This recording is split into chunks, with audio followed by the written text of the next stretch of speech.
So hello, my name is Kairit Tammets and I will present you a practice paper about the work we have done at the Tallinn University together with Tobias Lai, Mart Lampere and Manisha Kulbe.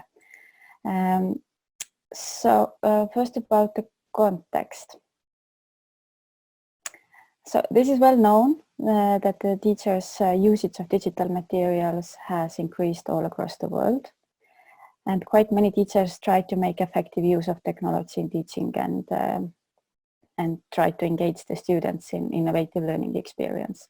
And this is also the case in Estonia. Our schools are quite equipped with the digital devices, computers, presentation devices, robotics kits, Internet of Things. Our network infrastructure has been improved. And also we have quite several programs that have made available digital learning resources at no cost for different educational levels. So this is the work now that I will introduce you as our project, where we then developed 6,000 interactive task-based materials. And open educational resource in this context is then reusable and shareable task-based material, which will be later introduced again. So our motivation in our study was like on two levels. So first, from the point of view of researchers and the policymakers with whom we collaborated in that project, we aimed to then understand that, okay, we know that our schools have now these technologies or these digital learning resources, but we don't know if and how these technologies are used. And we also don't know very well how to effectively monitor the usage of these materials.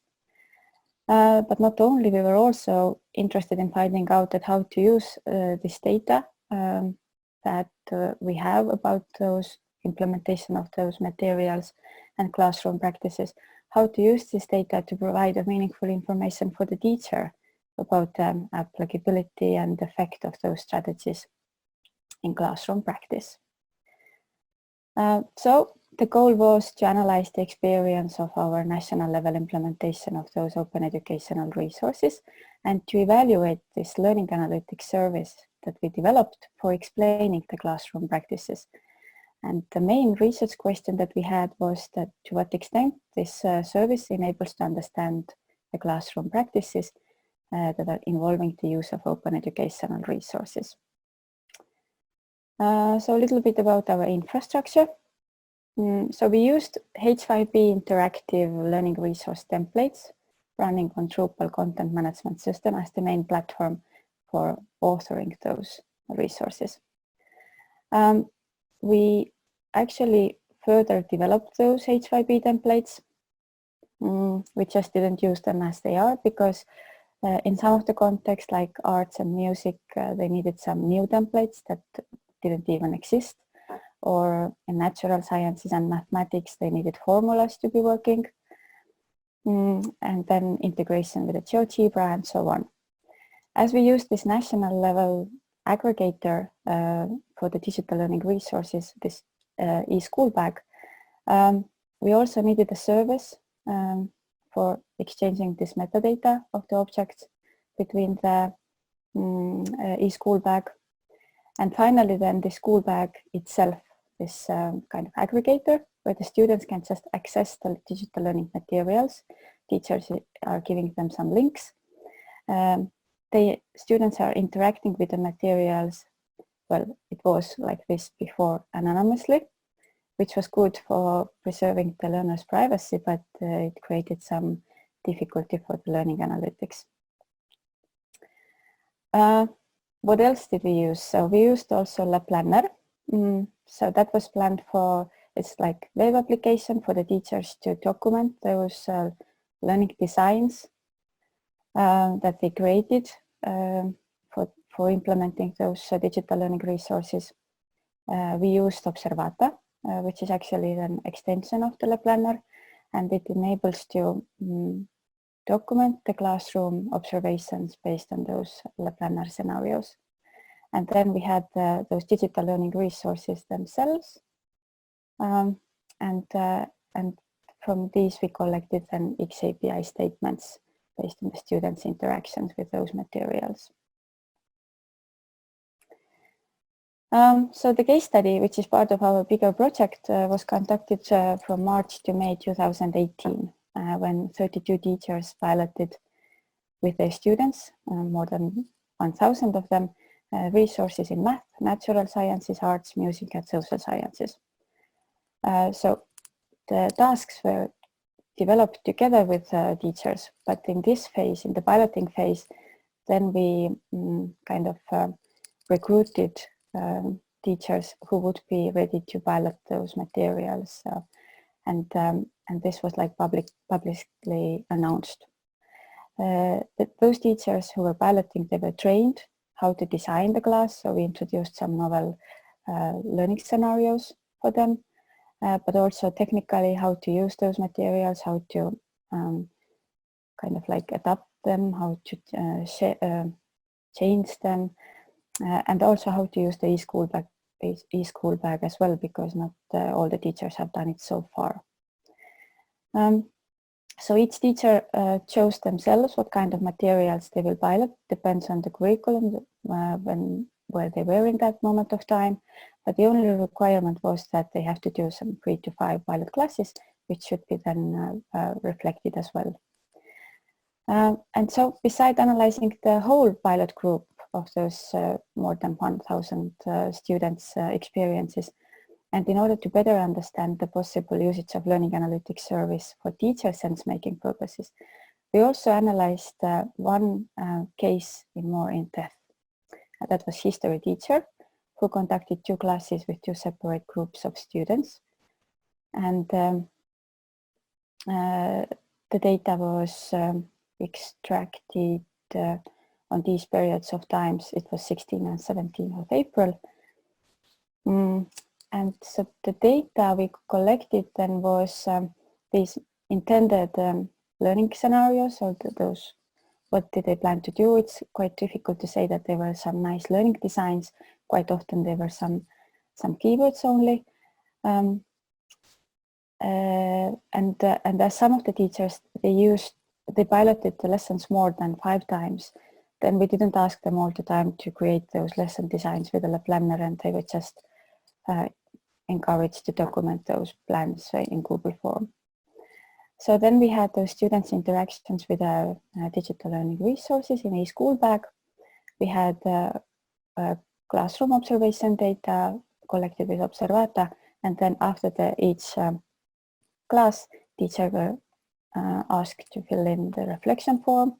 We used Google form for that, and then it was, what did you plan to do? What did you do? What did you experience? What were the difficulties? And so that part. Okay, so now you can see the overview of the description of intended learning activities by this one history teacher. It was about parenting styles, and the teacher was planning to implement a similar design with the 2 parallel 10th grade students. She had 3 tasks, where the first task was about acquiring theoretical material, and the other 2 were focusing on construction of knowledge based on this material then. So teacher decided to use tasks in collaborative settings, so peer and panel discussions. And for us, it was helpful to understand what is the intended setup of the lesson. So next, we analyzed the interaction data from this whole piloting and also from those sessions. So as I said, we had only anonymous data, and we couldn't identify those personal level interactions. So it didn't enable us to understand how each of the piloting student was performing. But in general, just explaining for the authors and for the policymakers, we learned what were the interactive materials used in the most of the classes during the piloting, what were the tasks that students were mainly underperforming, what tasks took a little bit longer time than we planned, and so on. What we also learned was that during the piloting, that the students quite a lot clicked on the materials and they did not finish the task, because the word attempted, which was one of the most collected verb in our learning record store, kind of indicated for us that they just clicked there, but they didn't do much. And the verb interacted, you can also see there, refers to the tasks that were designed or used, well, we don't know that, in a way that students were just expected to read, check the slides, watch the videos, and listen to the audio materials. So it means that whether the tasks were used in these settings or the tasks were designed in a way that they didn't kind of support some different levels of thinking. And this is the data what we used to mirror back also for the authors, that maybe we should now a little bit revise the tasks, maybe they're a little bit not supporting different types of activities. Then we try to extract the data from the classroom level based on this history teacher case. And as we know, it was agreed, those observation times and so on. We knew that when those classes should take place, when we had those timestamps, we analyzed the XAPI statements further. We identified some unique sessions, which we are aware that they might be not that reliable, but that was the best we managed to do back then. So and you can see that it's well, the design was kind of like similar. Then why the second group of students on 17th of April, they spent more time on completing task 1 compared with the first group. Also, we did not understand why from the first group only 4 students interacted with the task number 2 and 3, whereas in the second group almost all the students interacted with the content. And in this phase, it was learned that intended design, as I showed you before, was good, but it wasn't enough. So observation data. So we did it mainly just because to understand ourselves if the teaching practices really changed and what are the challenges to implement those open educational resources in teaching and practice. Our aim was to find out that the teachers are not using the open educational resources just to replace the textbook. And for the history teacher case, we learned that actually the lesson design was not traditional compared like some of the chemistry classes that I was observing. So the students were using resources for acquiring this knowledge in this video-based and text-based materials. But the next activities were kind of more actively supporting explaining, arguing, synthesizing, and that kind of activities. And this is the information that we could not extract from the logs data. From the observations, we also learned that there were some periods of time when class did not focus on purposeful activities. And that was important for us to understand the implication the teacher is really facing in those situations. So yeah, they faced some technical issues, but among other things, we learned that teachers, they have to spend too much time on this organizing classroom activities and taking care of the order in the classroom settings. And finally, teachers' unstructured self-reports were the final layer to understand teacher perspective on those classroom activities. So going back to the example where we saw that the same teacher implemented kind of same design in 2 different classes, but the results of the logs data were different, then now you can see that in the first group, just those tasks number 2 and 3, they didn't open. So they had technical difficulties, and the students were grouped to work with one device where the tasks were opened. That was the lesson for us, that maybe something is wrong with the tasks. That was also the message for the school bag maintenance people, that maybe it's something wrong there. And also, when we saw that students' time spent on tasks and the results were different in 2 cases, so you can see that it was because of the multilingual students that the teacher had on a second day, and it has quite a lot of impact on your intended design. So what did we learn then? We evaluated our system from like 2 perspectives. So teacher classroom level sense making and monitoring the overall system for ourselves. So we learned that logs data actually can provide some valuable information regarding the usage of the materials in the classroom. However, it was just another confirmation that this data should be personalized and this contextual information is needed. More importantly, what we learned in this process was that our approach is a little bit too resource demanding and complex. So some automated and integrated solutions should be further developed, and based on that we can come up with some feedback loops also for the teachers. So once again, the clicks are helpful for the teachers. And this is now one of the mock-ups that we have further developed to show that actually the same H5P data, when it's not anymore anonymous and it's personalized, it can be much more meaningful for the teachers to understand how the students are progressing in this certain lesson. How long did they interact, how many attempts, what were the results. And some further analysis can be even done to detect some weaker concepts in students' knowledge.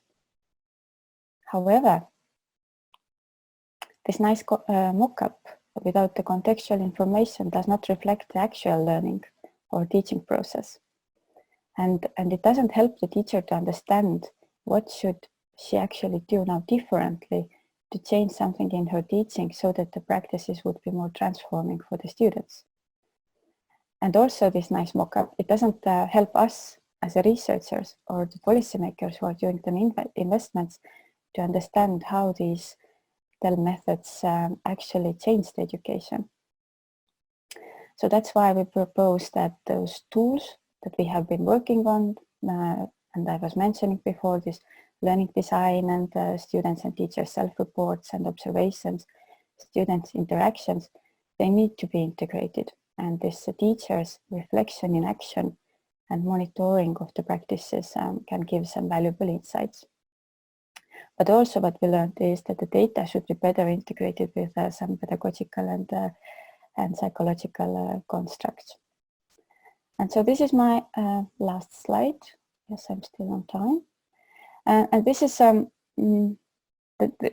why it's last, because this is something that we have been now working further.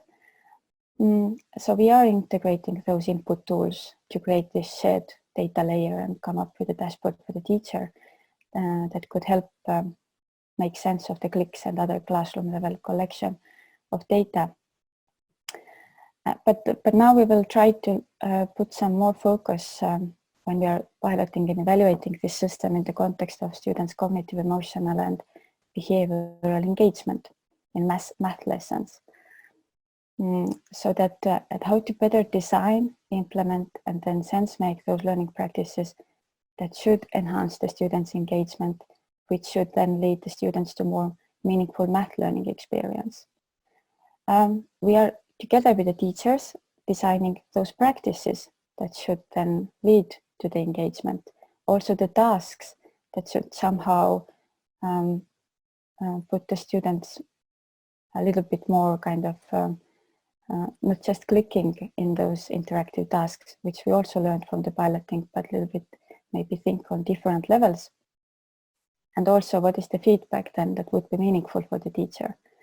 So we have learned that that for them it's not enough that why I should design the class just to design the class or to collect the data just because you think that it's valuable, but they want something to make their life easier. And they don't know how to actually design those different practices. And this is the process that we can scaffold and then later to mirror it back for them. This has been like hard work, but still feasible. So thank you.